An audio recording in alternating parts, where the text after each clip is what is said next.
Hello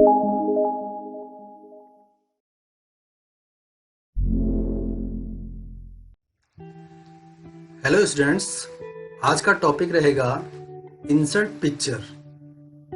मतलब इसमें हम पढ़ेंगे कि how to insert a picture in your document. आप अपने डॉक्यूमेंट में पिक्चर कैसे इंसर्ट कर सकते हैं, यानी कोई फोटो हो, कोई डायग्राम हो, उस तरह से उसे कैसे अपने डॉक्यूमेंट में इंसर्ट करना है। How is text wrapping done on a picture, यानी कि अपने पिक्चर को इंसर्ट करने के बाद किसी टेक्स्ट में, अगर टेक्स्ट के साथ आपकी पिक्चर इंसर्ट हुई है तो उसे कैसे रैपिंग करेंगे, यानी कि टेक्स्ट से कैसे कवर कराएंगे जिससे आपके टेक्स्ट पे भी फर्क ना पड़े, आपका टेक्स्ट भी हाइड ना हो और आपकी पिक्चर भी एडजस्ट हो जाए। If you need to change the picture after setting it, अगर आपने कोई पिक्चर बड़ी टिपिकल तरीके से या बड़ी मेहनत करके सेट भी कर दी है और बाद में अचानक पता चलता है उसे चेंज करना है, तो वो कैसे करेंगे। How to do picture in a fix size, यानी कि आप अपनी पिक्चर को एक फिक्स साइज में कैसे सेट करोगे, यानी कि अगर आपके पास स्पेसिफिक साइज है कि जैसे कि 2x3 इंच यानी 2x3 की कोई फोटो लगानी है तो कैसे लगाएंगे, वो सब आज हम इस टॉपिक में सीखेंगे। चलिए शुरू करते हैं।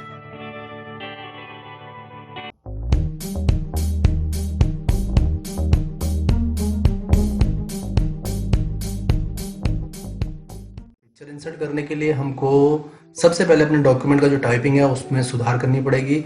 बहुत से लोग, मैंने पहले ही बताया, देखा कि राइट साइड से ये डिसबैलेंस चलते हैं, यानी कि लेफ्ट लाइन ही करके चलते हैं। आपको अपना मैटर सबसे पहले जस्टिफाई करके चलना है। तो जहाँ जहाँ पर जस्टिफाई चाहिए वहाँ पर Ctrl+J कर देना, या पहले से करके रख लेना। ये हमारा जस्टिफाइड हो गया। अब हम इंसर्ट में जाएंगे और इंसर्ट में हमारे पास इंसर्ट मेनू यहाँ दिख रहा है। इंसर्ट में जाएंगे, इस पर क्लिक करेंगे और इंसर्ट पे आप पिक्चर पे क्लिक कर देंगे। जैसे इंसर्ट पिक्चर पे क्लिक करेंगे, आप अपनी जहां पर भी आपके फोटोग्राफ की लोकेशन होगी, जहां पर भी आपने पिक्चर सेव कर रखी होंगी, आप वहां से पिक्चर उठाइए। मैंने ये ले ली है। इंसर्ट करते ही ये फुल स्क्रीन में, फुल साइज में आने की कोशिश करती है ये फोटो, लेकिन तब तक हमारे पेज की टेक्स्ट बाउंड्री इसको रोक लेती है। जो पेज की टेक्स्ट बाउंड्री है इधर से, ये इसको रोक लेती है। तो आपको करना क्या होता है कि आपने इसे किसी भी साइड से छोटा कर दिया। अब हमने पिक्चर को इतना चाहिए, लेकिन पिक्चर यहाँ पर नहीं चाहिए, पिक्चर हमें इस जगह पे चाहिए। अब हम इसको उठाकर उधर ले जाते हैं और जैसे ही हमने छोड़ा तो देखा ये उधर तो गई नहीं, ये इधर ही अपने आप को रखने की कोशिश कर रही है। तो ये प्रॉब्लम हमारे पास टेक्स्ट की है, यानी कि टेक्स्ट के साथ एडजस्ट हो रही है। यहाँ ध्यान दीजिए कि अगर मैं इसको कहीं रखता हूँ तो ये देखिए इसने हमारे टेक्स्ट को तोड़ दिया। देखिए डॉक्यूमेंट को तोड़ दिया, DOCU इधर आ गया, MENT। तो ये टेक्स्ट की तरह काम कर रही है, यानी टेक्स्ट के बीच में ही अरेंज हो रही है ये पिक्चर। तो आपको क्या करना है, सबसे पहले आपको इसको टेक्स्ट रैपिंग कर देना है। टेक्स्ट रैपिंग हमारा आता है इस जगह पे, और ये जगह तब आएगी जब आपने पिक्चर सेलेक्ट कर रखी होगी। ध्यान से देखिए, मैं बाहर पेज पे क्लिक करता हूँ तो हमारे पास यहाँ पर वो फॉर्मेट वाला टैब नहीं है, लेकिन जैसे मैं इस पिक्चर पे क्लिक करता हूँ हमारे पास यहाँ पर फॉर्मेट वाला टैब आ चुका है। तो अब आप यहाँ फॉर्मेट में जाएंगे और फॉर्मेट में जाकर ये टेक्स्ट रैपिंग पे क्लिक कर दीजिए और आप यहाँ से टेक्स्ट रैपिंग लेंगे। इसके इतने सारे रैपिंग है, एक एक करके देखिएगा आप किससे क्या हो रहा है। बट मैं स्क्वायर वाला ले लेता हूँ। स्क्वायर ने क्या किया, इस फोटो को छुटकारा दे दिया टेक्स्ट से, और जहां पर भी ये फोटो एडजस्ट होगी हमारा टेक्स्ट उसके चारों ओर ऐसे रैप कर जाएगा। तो मैं इसको साइड में रख लेता हूँ। ये देखिए मैंने इसको साइड में रख लिया और हम देखेंगे प्रिंट प्रीव्यू से क्या हो रहा है। प्रिंट प्रीव्यू से हमारी ये फोटो इस जगह पे एडजस्ट हो गई है। अब सपोज दूसरी फोटो हमें यहाँ पर चाहिए, बाहर आया प्रिंट प्रीव्यू से, मैंने कर्सर यहीं कहीं रख लिया।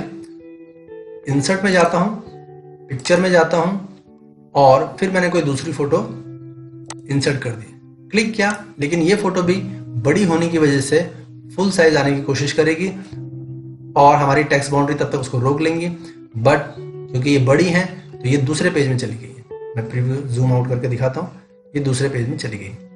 हमें इस फोटो को यहाँ लाना है तो ठीक उसी तरह किसी भी साइड से छोटा कर दीजिए इसको, ये अपने आप इधर एडजस्ट हो जाएगी। लेकिन फिर वही बात कि अगर मैं इसको यहाँ पर प्लेस करता हूँ तो ये अपना इधर उधर नाचने पे लगा हुआ है। तो आप इसको फिर क्या कीजिए, टेक्स्ट रैपिंग में जाइए, इसको भी स्क्वायर कर दीजिए। ध्यान से देखेंगे आप, आपकी दो फोटो इस पेज में एडजस्ट हो गई हैं, जैसे कि बुक्स वगैरह में आप देखते भी होंगे। और प्रिंट प्रीव्यू देखता हूँ तो ये बड़ा सही तरीके से लगा हुआ आ चुका है। तो इस तरह से आपने फोटो या कोई पिक्चर को डायग्राम इंसर्ट करना है।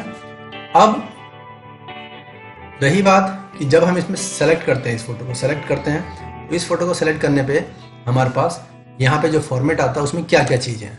तो जैसे क्लिक करते हैं, फॉर्मेट में जाते हैं, यहाँ देखिए सबसे पहले आपका ब्राइटनेस, कॉन्ट्रास्ट, रीकलर, इनको यूज कर करके देखिएगा।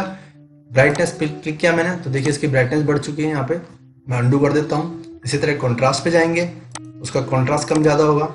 ये देखिए रीकलर, रीकलर में अगर आपने इनमें से कोई कलर कॉम्बिनेशन लेना है, या जैसे आपने डिसैचुरेट करना है, ग्रे स्केल लेना तो ग्रे स्केल में आ गया, या पहले की तरह रखना है तो पहले की तरह आ गया। ये सब आप कर सकते हैं। यहाँ पे कंप्रेस पिक्चर पे ध्यान दीजिए, बड़ा इंपॉर्टेंट चीज़ है कंप्रेस पिक्चर। कंप्रेस पिक्चर का काम क्या है ये मैं ओरली समझा देता हूँ आपको।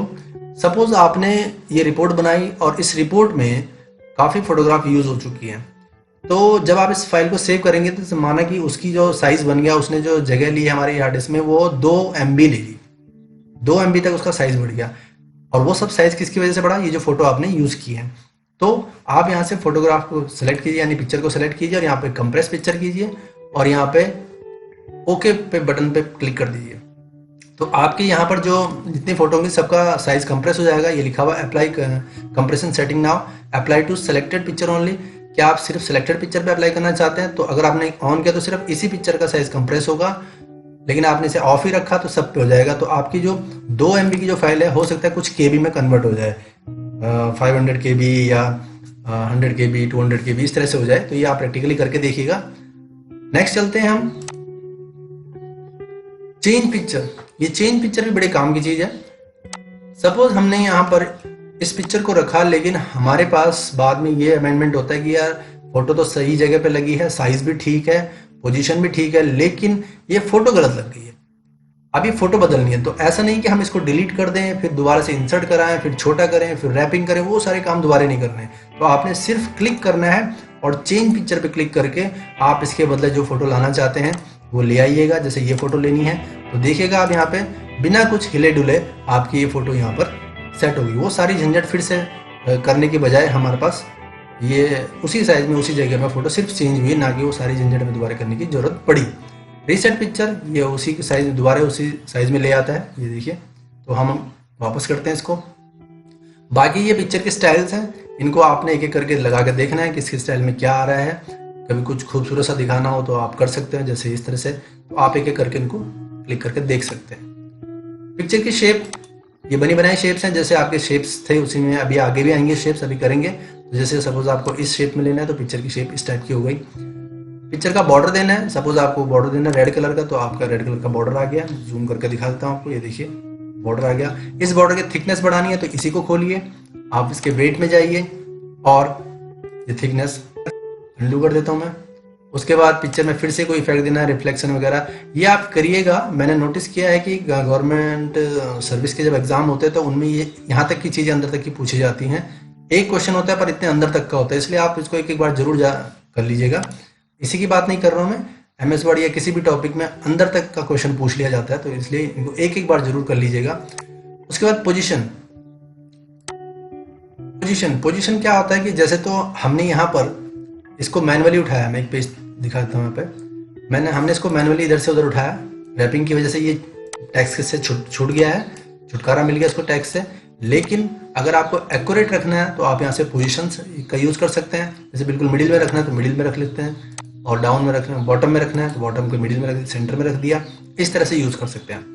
उसके बाद ये फोटो रखी हमने और यहाँ से इसको बैक करना है तो सेंड टू बैक। ये देखिए फोटो पीछे चली गई है, ये ठीक है। उसके बाद अगर हमें ऊपर लाना है तो ब्रिंग टू फ्रंट पे क्लिक कीजिएगा, ऊपर आ गई है। तो फोटो को आगे पीछे करने के लिए टेक्स्ट रैपिंग मैंने आपको बता दिया, मैंने सिर्फ आपको स्क्वायर बताया। ये देखिए मैंने सिर्फ स्क्वायर बताया, आप टाइट कीजिएगा, बिहाइंड टेक्स्ट कीजिएगा। बिहाइंड टेक्स्ट से क्या होगा कि टेक्स्ट के पीछे चला जाएगा, इन फ्रंट टेक्स्ट के आगे आ जाएगा। तो इस तरह से इन चीज़ों को करके देखिएगा और आपको टेक्स्ट रैपिंग के और भी टाइप्स के बारे में पता चल जाएगा। नेक्स्ट चलते हैं हम यहाँ पे, इनको उठा के फिर से रख लेता हूँ। अलाइनमेंट, जैसे हमारे टेक्स्ट अलाइनमेंट होते हैं लेफ्ट राइट सेंटर जस्टिफाई, उसी तरह इसमें 3 अलाइनमेंट होते हैं इसके फोटोज के। मैं इन दोनों फोटो को सेलेक्ट कर देता हूँ। दोनों फोटो सेलेक्ट करने का तरीका कि आप यहाँ पे एक पे क्लिक कीजिए, फिर शिफ्ट बटन दबा के रखिए और दूसरे पे क्लिक कर दीजिए, तो ये दोनों सेलेक्ट हो गए। इसी तरह 3 हो 4 हो जितनी हो आप शिफ्ट के साथ सेलेक्ट कर सकते हैं। अलाइन में गए और जैसे लेफ्ट से अलाइन करना है तो यहाँ से ध्यान दीजिए कि ये देखिए हमारा इसका लेफ्ट यहाँ पर है जबकि इसका लेफ्ट इस जगह पे। तो आपको अगर इनको बराबर करना है तो आप इसको दोनों को सेलेक्ट तो कर ही रखा है, लेफ्ट अलाइन कर दीजिएगा। इस तरह से ये लेफ्ट अलाइन हो गया। तो आपके पास जितनी छोटी बड़ी पिक्चर होंगी एक ही पेज में, अगर आपको अलाइनमेंट करना है तो यहाँ से कर सकते हैं, लेफ्ट राइट सेंटर इस तरह से कर सकते हैं। ग्रुप का रोल यहाँ पर नहीं होगा, ग्रुप हम शेप्स के साथ करेंगे। शेप्स यानी इंसर्ट का जो ये शेप्स में जब हम आएंगे तब यूज करेंगे, क्योंकि पिक्चर के लिए ग्रुप एक्टिवेट नहीं रहता। रोटेट, रोटेट का मतलब क्या हो गया, जैसे कि मालूम है आपको, यस रोटेट मतलब घुमाना। हमने ये सेलेक्ट किया इस फोटो को, फॉर्मेट में गए, रोटेट में चलते हैं और रोटेट 90 डिग्री लेफ्ट, ये देखिए ऐसे रोटेट हो जाएगा। अब अंडू कर देता हूँ, इसी तरह 90 डिग्री राइट कर देना आपने। फ्लिप करना है, जैसे इस का मुंह इस तरफ दिखाई दे रहा है, अगर आपको उस तरफ करना है तो फ्लिप हॉरिजॉन्टल कर दिया इस तरह से, ये फ्लिप हॉरिजॉन्टल हो गया। ऐसे अगर आपको इसी की एक डुप्लीकेट कॉपी करनी है तो कंट्रोल सी कंट्रोल वी भी कर सकते हैं, लेकिन आप सिर्फ कंट्रोल और माउस ड्रैग करके भी इसको कॉपी पेस्ट करवा सकते हैं। ये दो फोटो हो गई हमारे पास और मैं यहाँ फ्लिप हॉरिजॉन्टल करता हूँ तो ये इस तरह से आपके दो फोटो बन गई। जैसे कि ये फोटो ऐसी यूज हुई होगी तो आप इसको यूज कर सकते हैं। उसके बाद क्रॉप का तो आपको मालूम है, आज सबको पता रहता है क्रॉप। आपने क्रॉप करना है, किसी कॉर्नर से छोटा कर दिया, ये क्रॉप कर दिया आपने इस तरह से, ये फोटो क्रॉप हो गई। क्रॉप होने का मतलब ये नहीं है कि ये बिल्कुल कट गई है या अब नहीं मिलेगी। तो क्रॉप कल के दिन आपको दोबारा ये फोटो चाहिए पूरी तो आप इसको फिर से वापस खोल सकते हैं जहाँ से जिस साइड से आपने इसे क्रॉप किया। ये देखिए और ये देखिए इस तरह से आप इसको खोल सकते हैं। तो ये क्रॉप का रोल था। उसके बाद आपका लास्ट इसमें आता है इसका हाइट एंड विड्थ। देखिए हाइट एंड विड्थ में बड़े ध्यान से कीजिए, कभी कभी हमें कोई फोटो एक स्पेसिफिक साइज की चाहिए होती है। सपोज मैंने इसको 2x3 यानी कि 2 इंचेस की हाइट रखनी है और 3 इंचेस की विड्थ रखनी है। तो मैं देखता हूँ, अभी आपको दिखाता हूँ, ये 2.19 2.92 है। मैंने यहाँ पर इसका साइज सेलेक्ट तो ही रखा है, जब सेलेक्ट होगा तभी ये ऑप्शन आएगा भी। 2 प्रेस किया और एंटर प्रेस कर दिया तो देखिए उसकी हाइट 2 तो हो गई है, लेकिन यहाँ पर उसकी विड्थ 2.67 हो गई। अब आपने ध्यान नहीं दिया, लेकिन यहाँ पर आपने 3 कर दिया क्योंकि हमें 2x3 की फोटो बनानी है। तो जैसे मैं 3 करके एंटर प्रेस करता हूँ तो इसकी विड्थ 3 तो हो जाएगी, लेकिन हाइट चेंज हो गई। अब करें क्या इसके लिए? तो इसके लिए आपके पास एक तरीका है, आप इसी के बगल में इस साइज को लॉन्च कीजिएगा। इस लॉन्च करने के बाद आप देखेंगे यहाँ पर, तो यहाँ पर आपको लॉक एस्पेक्ट रेशियो को ऑफ कर देना है। लॉक एस्पेक्ट रेशियो को ऑफ किया तो क्लोज किया तो देखेंगे आप, जब मैं यहाँ पर इसको साइज 2 करूंगा तो 2 रहेगा, 3 अपनी जगह से हिला ही नहीं है। तो यहाँ देखिएगा ये 2x3 का आपका साइज बन चुका है। तो ये था आपके पास पिक्चर इंसर्ट करने का तरीका, और पिक्चर इंसर्ट करने के बाद उसके फॉर्मेट टैब का अपीयर होने के बाद उसमें किस कमांड का क्या काम है मैंने आपको सारा बता दिया है। अब आप इसकी प्रैक्टिस कीजिएगा। मैं नए टॉपिक के साथ फिर आऊंगा, तब तक के लिए गुड बाय।